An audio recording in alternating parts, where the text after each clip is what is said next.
Hey guys, what's up? Welcome back here to today's episode of Intuitive Angling, and man, I really appreciate you guys coming by the channel to watch today's video. Today we're going to be talking about some of the biggest mistakes you want to avoid towing a bass boat. Now a lot of this seems obvious, but it's not. Guys, I have towed a bass boat since 1978, and probably anywhere between 10 to 50,000 miles a year towing a boat. So I'm well versed to speak on this. So I'm going to give you guys some tips and advice that's going to definitely avoid some problems for you all down the road here. Also, guys, before we get started, just a couple quick things. Just want to invite everybody, anyone interested in becoming a channel member of Intuitive Angling, you can do that by just going to my homepage and hit the join button there. Channel members get private videos every week that are not seen by the public, and some access to my email address for your fishing questions. So if you want to go to the next level with the channel, that's a good way to do it. And also, guys, quick reminder, we do have my Fish the Moment lake map breakdowns up on the Fish the Moment website right now. These are breakdowns I built specifically for Fish the Moment that are just great resources to get some good fishing spots on your favorite lake or a lake you've never been to before. So I'll put that link in the description of this video if you guys like to order a map there. I really appreciate that. Okay, guys, a lot of this stuff, not a lot of it, most all of it I've learned through experience of pulling a boat forever. And what I really want to talk about today is some of the things to avoid, just from A to Z on this thing, about what you want to avoid, some things you want to make sure that you do when you're towing a bass boat for a lot of different reasons that go beyond safety. It goes into longevity of your vehicle, everything like that. So we're going to get into it. Okay, now first of all, let's talk a little bit about your tow vehicle. I've had everything. My first tow vehicle was a Datsun pickup, which is a tiny little pickup that I pulled my little 14-foot or 16-foot flat bottom with. And then I had a Nissan Pathfinder, which was a small one. I had a Ford Bronco, a 1969 Ford Bronco, short wheelbase. And one of the things I can tell you about towing, guys, is stay away from a short wheelbase vehicle. The short wheelbase vehicle is not a safe vehicle to tow a bass boat with. It's dangerous. I mean, you need that longer wheelbase just that comes from a standard pickup truck.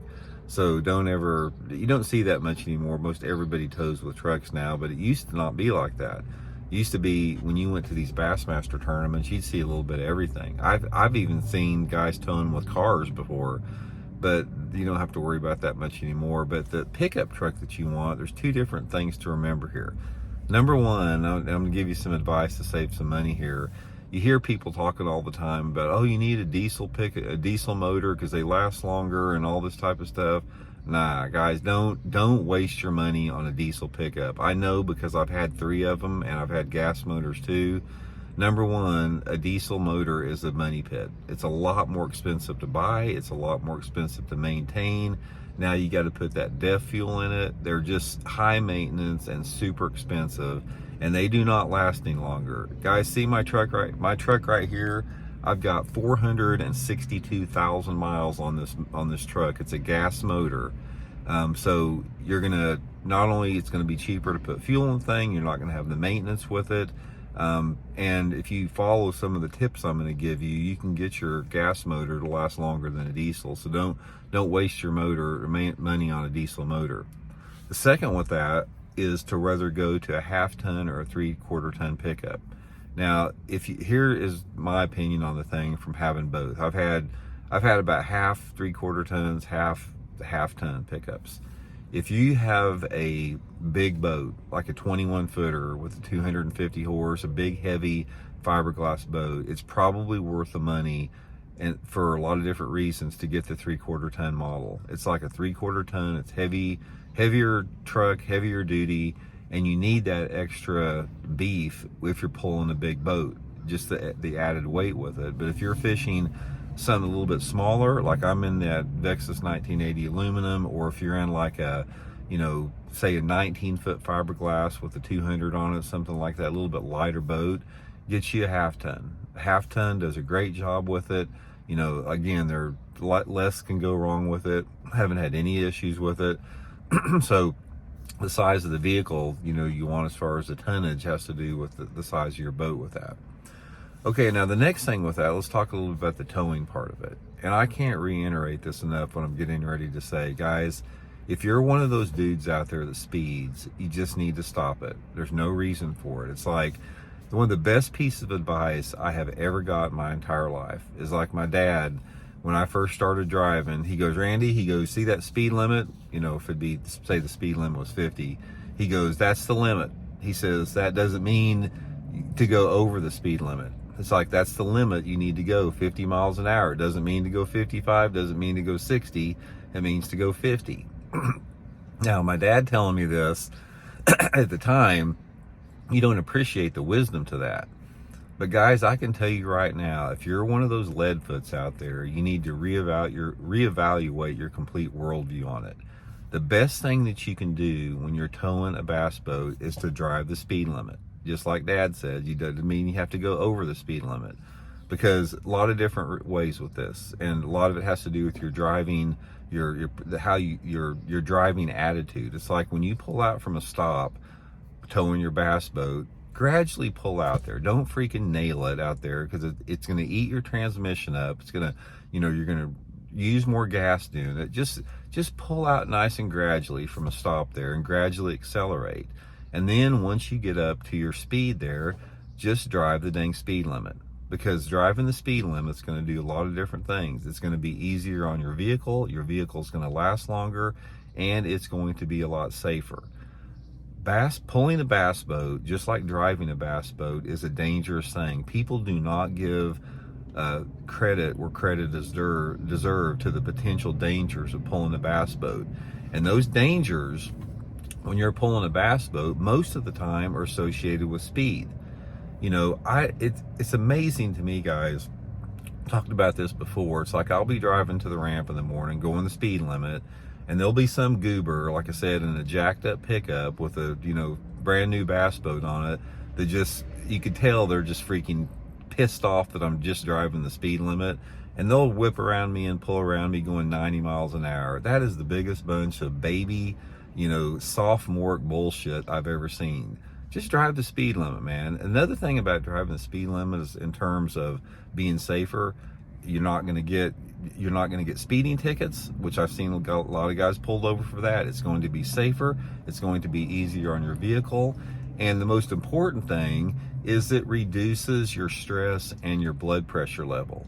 If you're one of those dudes that get in behind a line of traffic with your boat and you're pissed off at everybody and you're calling them like names because they're driving the speed limit, all that's doing is increasing your stress levels. It's hurting your heart. It's hurting your physical well-being. If you just chill out and relax, drive the speed limit, you're just going to be a lot less stressed out. You're going to be a lot more stress-free. That is I cannot overemphasize how important that is. It's like when you start driving the speed limit with that, you're going to have an internal shift within your body that just relaxes you and gets you a lot better prepared for a day on the water. And it also disciplines you, is because if you're one of those guys that get pissed off about people driving the speed limit, it probably reflects over into other parts of your life, as far as your personality and how you deal with people. So just take some, guys, if I could give you one piece of advice, take some smart advice here and just totally reevaluate the speed that you drive pulling your bass boat, and just knock it down to just driving the speed limit. Just try it for a while. Instead of feeling like you've got to drive 15 miles an hour with the speed limit, get your butt out of bed 30 minutes earlier so you can drive the speed limit. It's not a big deal. Another thing I talk about a lot here, since my radio quit working about 10 years ago in my truck, turn off your radio. You don't need to be stimulated. You don't need to be stimulated by music on the radio. Just turn it off, drive in quiet, drive in peace, and focus on your upcoming day. Instead of jacking through the channels on the radio there, just think about how you're going to go through your day on the water. Where are you going to launch at? What techniques do you want to use? Where are you going to fish at? Has a lot to do with it. And then finally, guys, once you do get your boat, you pull it and you arrive at the launch ramp. Let me give you a couple quick tips with that. Number one, make sure, and this is, some of this may be obvious to some people, some of it not, is when you pull into the launch ramp area, make sure you get out of the way, you know, to get all your stuff. Don't be one of those dudes that blocks everybody in. Just get out of the way, get everything organized, get everything ready, and then practice. Make sure that you practice backing your boat and truck down to where you can put it where you want to and not, you know, hold everybody up. That's something that comes with it. Learn how to use your mirrors. You know, when you park your bass boat, make sure you don't take up, not just get into the lane there, like your parking spot there, but make sure you're not that far into your parking spot, because if you're not perfectly lined up with your trailer in your parking spot, you're going to make it super difficult for the guy next to you get out. And guys, I probably had 20 different times where I've had my trailer and my boat scratched up, you know, by some dude that got in too tight and, you know, hit me going out and, you know, brushed up against my rig there. So just make sure that you're in straight with that. And then couple quick tips with launching here. If you have somebody with you, that's another story. But if you don't have anybody with you with that, and it's a busy ramp, you know, just float your boat off. You know, if there's people coming and going to the ramp, they're more than happy to give you a lift out to your boat. You can launch your boat 75% quicker if you just float it off the back. And, you know, obviously, you know, you can't do it if like there's a strong wind or a current, but if the conditions are suitable for it, just float your boat off, go park your truck, get a lift out to it. And if not, you know, just back it in there, you know, put it in there, get in your boat, unhook it, tie it up to the dock, get out of there. But that's just a few things, guys. It's pretty simple. The main thing is just, guys, don't take any chances when you're driving. It's like when you're in a heavy traffic area, you know, you got another 30 foot behind you with that, and there's a lot that can go wrong. Just pay attention to people that are coming up on you. Don't pull out in front of people. Don't make tight turns with it. Don't make any sudden movements with the wheel, or you're going to start getting some fishtailing. And also, if you can, by all means, make sure you have a tandem axle trailer. A tandem axle trailer is so much safer to pull. It's like single axle trailers, you can get them fishtailing like that if you sort of get in trouble a little bit. But if say for example you had to swerve to miss another car or whatever like that, if you've got a tandem axle on there, it's really going to save your butt, you know, from losing control of that boat. I've seen that over and over again. But be safe out there, guys. It's pulling a boat is dangerous. I mean, it is. There's a lot of things that can go wrong, a lot of things. So the main two things if you want to avoid problems, you know, safety issue for yourself and other people around you, is number one, slow your ass down. You don't have to drive 10 miles an hour the speed limit, and be aware. Always pay attention to your mirrors. I get those little round, see that little round thing on there that gives you a lot better view. Just pay attention, be aware, and slow down, and you should be okay moving forward there. So, you know, guys, talk later. See y'all.